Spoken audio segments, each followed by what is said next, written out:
Bonjour, comment ça va? Allô? Ça brille une caméra, hein?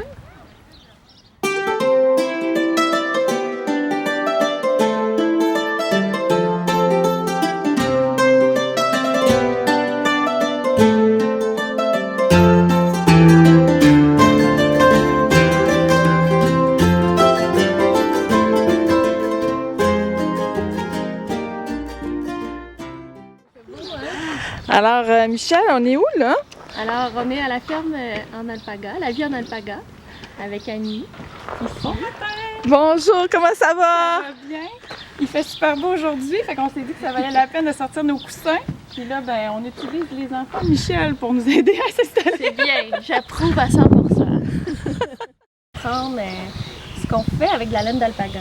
Bonne idée. Puis on vient aussi dans un milieu assez spécial parce qu'on est dans une ferme en face de l'école secondaire, en plein milieu. Ah ouais, dans plein bel oeil, c'est incroyable quand même, hein? On a l'impression d'être en campagne mais en ville. Un petit îlot de campagne, mais entouré de ville. Ouais. Oui, mais c'est merveilleux.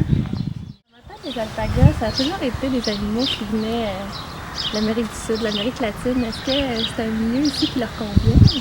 Oui, ben tu as raison. Amérique du Sud, on pense toujours au Pérou, là, Ouais. mais Pérou, Bolivie, Chili, Équateur, c'est vraiment les pays où on les retrouve. Toujours sur les hauts plateaux de la cordillère des Andes. Ouais. Là, effectivement, il y a des élevages un peu partout. Il y en a en Norvège, il y en a en Floride. Tu sais, ils ont su s'adapter, ils sont bons. C'est vraiment des maîtres de l'adaptation. Mais on a beau dire ça puis vanter leur mérite, là. Moi, je dormirais pas bien si on faisait juste les laisser dans le milieu puis voir à quel point ils s'adaptent. Tu sais, on veut pas juste des alpagas qui survivent au Québec, on veut des alpagas en santé, heureux et qui produisent la belle fibre. C'est la curieuse. Est-ce que vous êtes déjà fait cracher par un alpaga? C'est arrivé, mais des fois où je me suis mêlée d'une conversation qui me regardait pas, probablement. Juste vous mettre en garde, c'est une question de sécurité, les alpagas peuvent ruer, un peu comme les autres animaux de ferme. Fait que quand ils donnent un coup de pied, c'est pas par en avant, c'est par en arrière. Donc on les approche de face et tout se passe bien. Puis, est-ce que c'est comme il faut se faire sentir avant? Ils sont plutôt timides. Ils vont venir vers nous. Puis, c'est notre nouvelle curieuse. Ils ont besoin de nous, hein, le mie, c'est ça. Ah, tu y as touché. On a Victor qui est un super bon complice. Ah, ben c'est bien. Remplacer quand on peut. C'est doux, hein? Mais des employés.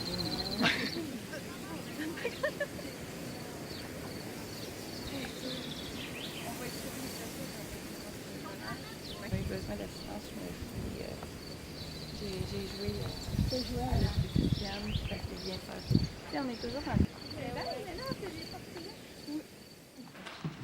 Fait que l'idée, là, c'est que moi, je fais pas toute la transformation moi-même, mais à la tente, le jour de la tente, on fait déjà un premier tri. Tu vois que ça, c'est les flancs, donc la première qualité de notre récolte. Là, sur chacun des animaux, il y a différentes qualités, puis il y a aussi différents grades.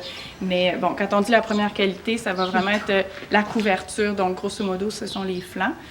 Fait que là, c'est en deux parties qui sont comme juste collées l'un sur l'autre sur la table. Ça, c'est un alpaga. C'est Anna, justement. Ah oui, c'est Oui, celui-là. notre grande femelle gestante. Ça représente Une récolte. Ah, c'est ta petite boutique? Ça sent bon en plus. J'ai deux écheveaux de la même couleur. Un qui a été filé au rouet, qui m'a été rapporté hier. L'artisane vient de le terminer. Puis ça a été filé au moulin.